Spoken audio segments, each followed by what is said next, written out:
बे चिरां जिल्ला एबा बिजनी साब डिभिजननि बे पानबारि ओनसोलाव अद्भुत मोजां खबर। हेलो लोगोफोर, जे नोंथांमोननि गेजेराव आपडेट लाना फैदों। जे नोंथांमोनाथ' ससे क्लिपखौ नुनानै जे मिथिबाय, बेजोंनो लोगोसे मोनसे आं आपडेट नोंथांमोननि गेजेराव एसे फरायना होनोसै। जे आं फरायनायाबो एसे थाथा एसे नांथागोन आरोना गाइस, थेवब्लाबो जे नोंथांमोना स्क्रिनाव नुगासिनो दङ। जे नोंथांमोना मोजाङै स्क्रिनखौ नायनानै जे आं फरायनाया नोंथांमोना मोजाङै बुजि मोनगोन आरोना। थेवब्लाबो जे फरायनाया थाथा जाबाबो नोंथांमोननि गेजेराव आं शेयार खालामनोसै होननानै बे आपडेटखौ लाबोनाय जाबाय। क'क्राझार जिल्ला दतमा थांनायनि सिङाव थानाय बनरगाव गामिनि मनजित दैमारिया थांनाय रबिबार सानखालि गावनि गांसे मानि बेगजों लोगोसे Aadhaar card, voter ID, bike RC, driving income PAN card, ATM card लोगोसे साख्रिनि इन्डिकेट कार्ड गोनां दं। बेनिखायनो सोरबाफोर बहाबा मोनसुन बायदिबा नैबे जामुं फन नम्बराव फोरमायथि हरनो थाखाय गोमाजानाय बिथाङा खावलायदों। जे नोंथांमोनाथ' निस्सय मिथिबाय जे बिथांनि माबाया डकुमेन्टसफोरा गोमानानै दङ। जे आंबो थेवबो मोजाङै फरायनो हायाखै आरो इंलिसखौबोथ' आं बारा फरायनोबो रोङा नालाय, थेवबो जि हायो नोंथांमोननि गेजेराव आं शेयार खालामबाय।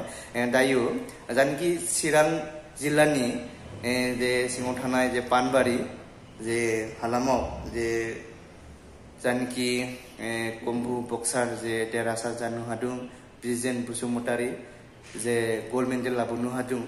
जे बेवहाय जानखि जोंनिनो मानाव गेदेर बिटिआरनिनो आरोना धनन्जय बसुमतारी सार, जे बिथाङा जे बिथांमोननि न'खराव थांनानै जे एसे फोरमायदों आरो बिथांखौ जे बिथांमोना आरो नाजागोन होननानै होनदों। जे बेवहाय बिथांमोनाबो माने सापर्ट होगोन। माने अब्ला मा बेबायदि दुखुथिया न'खरबा माने सोरबाफोर जोंनि बर' हारियानो जुदि बेफोरबायदि खामानिफोराव जुदि बाहागो लायोबा, जुदि जोंनि बर'नि गेजेराव नाम खालामनो हायोबा, जोंनि आखायावथ' पावार गैया।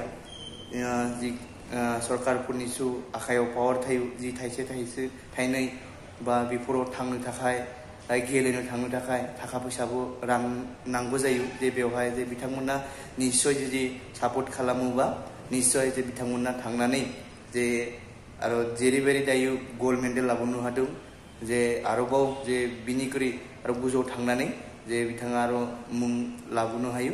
जे दायो जानखि धनन्जय बसुमतारी सार, जे बिथाङा मा बुंदों जे नोंथांमोना नायलांदो। बे चिरां जिल्ला एबा बिजनी साब डिभिजननि बे पानबारि ओनसोलाव अद्भुत मोजां खबर, जायफोरखौ जों सानथावा बेबायदि मेसेजखौ लाबोना होफैगासिनो दङ। बिनिनो दिनैहाय बे मानास्रि हालामनि बे सेरफांगुरि गामियाव बे बिरसन बसुमतारीया साउथ एसियानि कम्फु वांसु गेलेनानै भुटानाव बिथाङा दिनैहाय गल्ड मेडेलिस्ट पुरस्कार लानानै दिनै जोंनि बे पानबारि हालामाव जाफैबाय। दिनैहाय दङ बे फंबाय बिरसन बसुमतारीनि न'आव फैनानै आं दुखु मोनदों। फारसेथिं मोजां मोनदों, फारसेथिं दुखु मोनदों। दुखु मोननायनि खारना जाहैबाय एत्त' गोरिब, एत्त' माने मानसि थानायनि जिथु अबस्था बे न'खराव गैया। थेवब्लाबो बे न'खराव थानानैनो बे परिबेकनि गेजेरजोंनो फंबाय बिरसन बसुमतारीया जे दिनैहाय सनानि मेडेल लाबोनो हाबाय, बे मोनसे बिराद गोग्गाथाव आरो दुगाथाव जादों। बिनिनो जों मोनसे खोथाखौ आरो नाम लाफाबावनांगोन। सर्बेश्वर बसुमतारीयाबो दिनैहाय आसाम गौरब बान्थाजों लोगोसे पद्मश्री बान्था मोनबाय। बेबो पानबारि हालामनिनो सर्बेश्वर बसुमतारीयाबो। बेखायनो जोंनि बे ओनसोलाव एखेबारे सान्थि गोरोबथानि उनावहाय मोजां फरायनायनि बेबस्थायावबो मोजां, माने गुबुन गेलेनाय आयदायावबो मोजां, गुबुन आबाद मावनायावबो जोंनि बे चिरां जिल्लानि बे पानबारि ओनसोल, स्पेसियेलि पानबारि ओनसोला गोबां माने दिगावनो जौगाबाय होननानै जों खोन्थानो हायो। आङो दिनैहाय फोरमायनो मोननानै गोजोननाय मोनदों।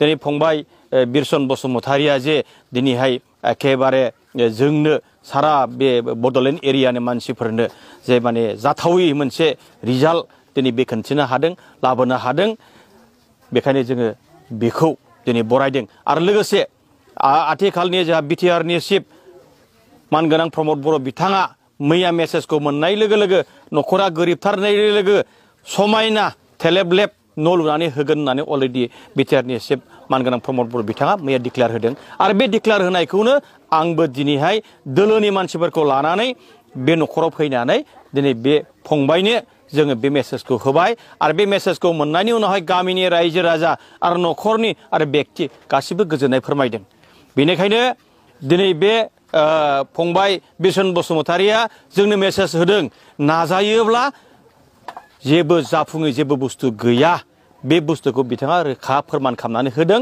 बेनिखायनो जोंबो फंबाय बिरसन बसुमतारिखौ रोजा रोजा साबायखर होदों आरो बिथाङा जोंनो खोथा होबावदों फैबाय थानाय समावहाय आं अलिम्पिक गेलेनानै आरो देरहासार खालामनो हागोन आरो देरहासार जानानै आं सनानि मेडेल लाबोनानै रायजोनो आं बे मेसेजखौ होबावगोन होननानै बे फंबाय बिरसन बसुमतारिया जोंनो फोरमायदों बेनिखायनो जोंबो दोलोनिफ्राय बिथांनि नाजानायाव माने बिथांनि सिमाङाव जोङो जर होफागोन आरो साबायखर होगोन बेखौनो बिथांनिसिम बुंनानै फोजोबबाय गोजोन्थों।